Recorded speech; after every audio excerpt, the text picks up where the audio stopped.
I'm looking to talk about the faithfulness of our God, but also faithfulness within us.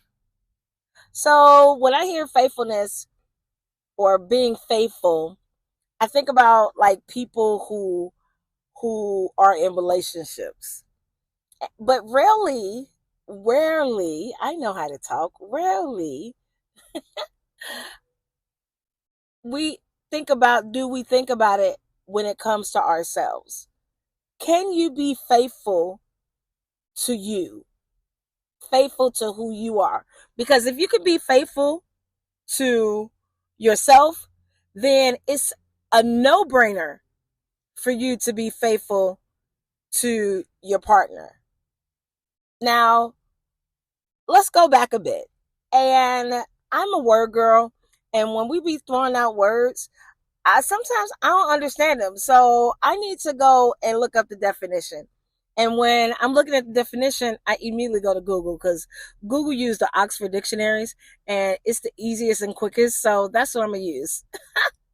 All right. So to be faithful means to remain loyal and steadfast.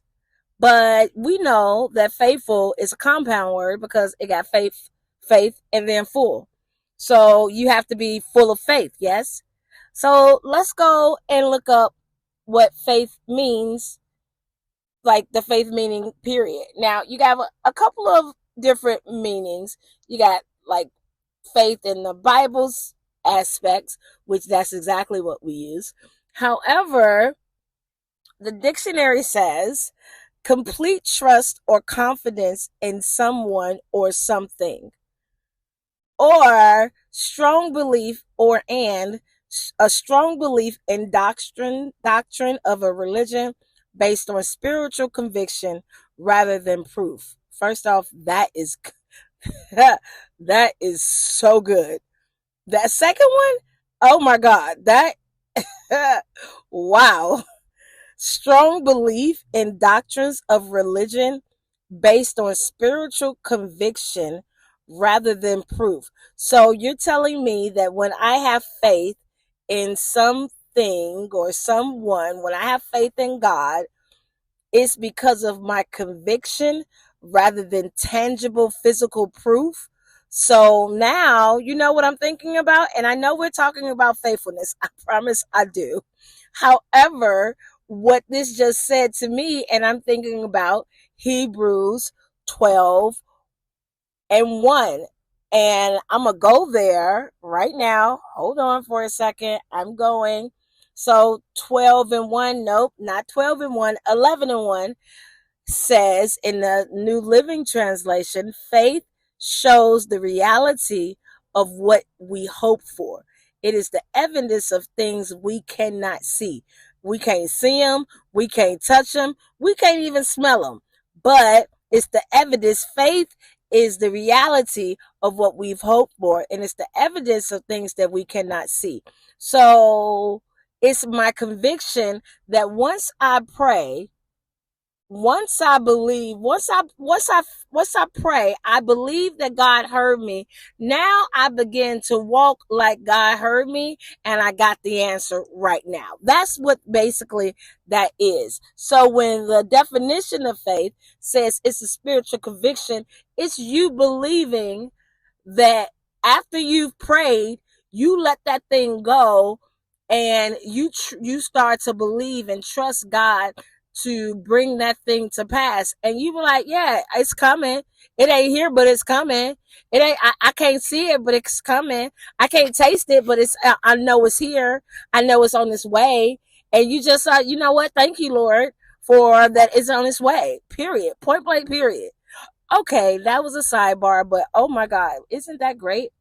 You know what? I'm going to go there. So if you're following along with me in Google, they have conviction uh underlined. So we're gonna go to conviction. We're gonna press that.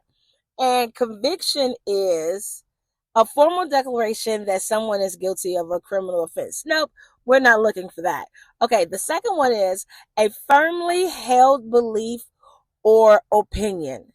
The quality of showing that one is firmly convinced of what one believes or says. Me.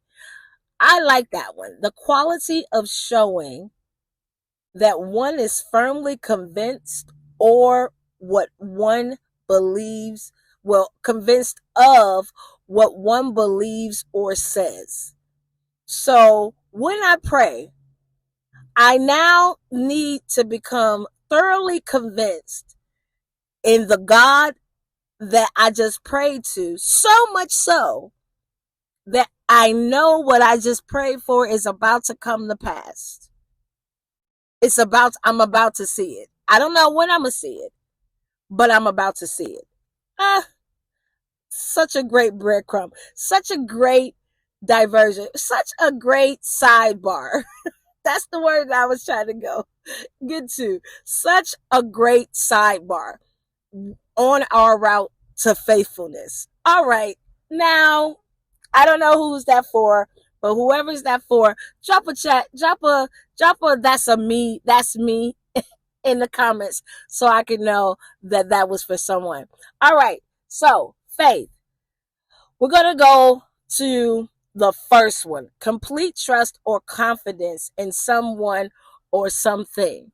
So, I started by saying, how about you? Do you have faith in yourself and complete trust or confidence in yourself?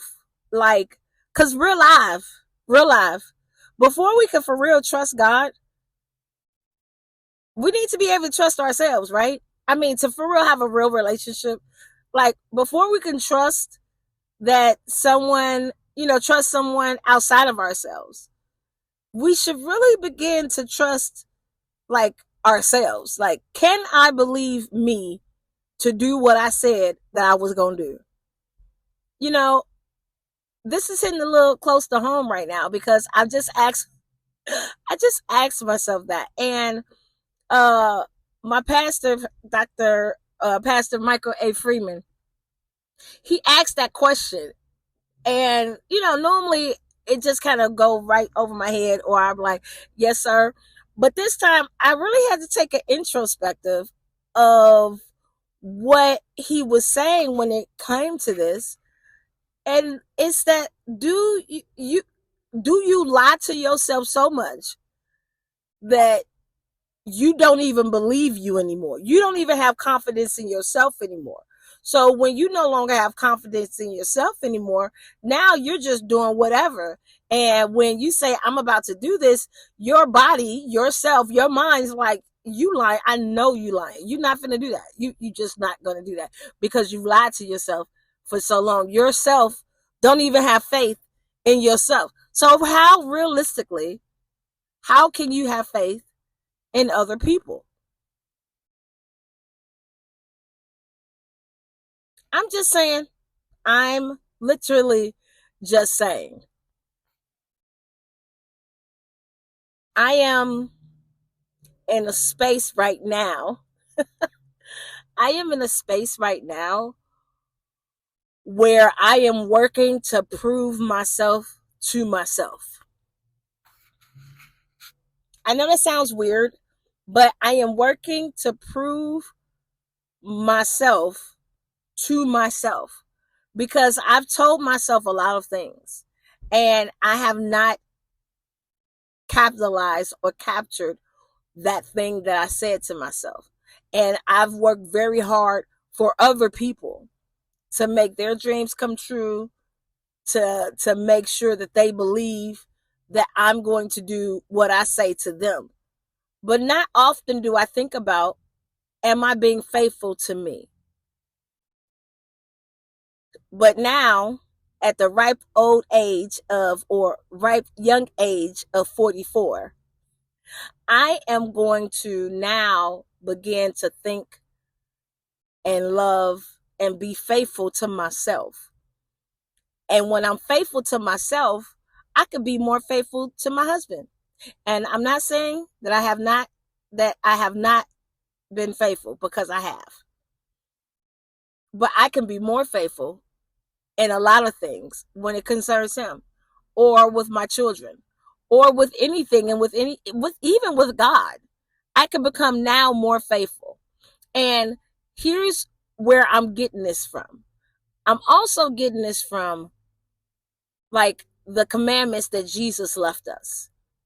When the Pharisees and the Sadducees asked Jesus, which is the greatest commandment, trying to trip him up, my guy says, the greatest commandment is to love the Lord your God with all your heart, with all your soul, and with all your mind. And the second is kin to the first, is like the first. I say kin to the first, where you ought to love yourself as your neighbor. Love your neighbor as yourself. How can I realistically love my neighbor if I don't even love me?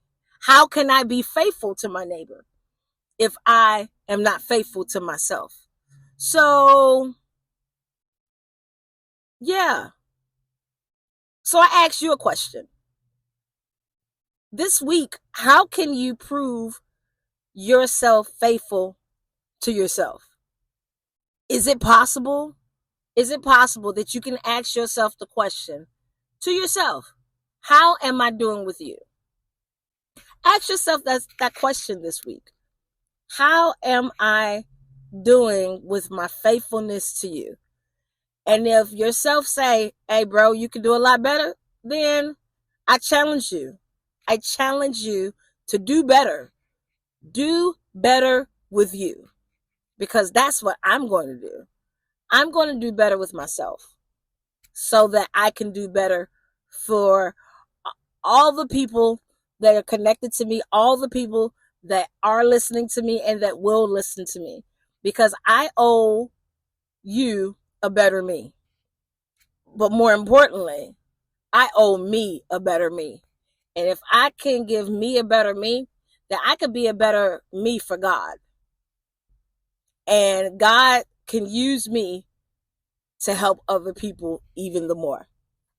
All right, that's all I got, y'all. It's been real. I'll see y'all next time. Until then, remember that love actually endures all.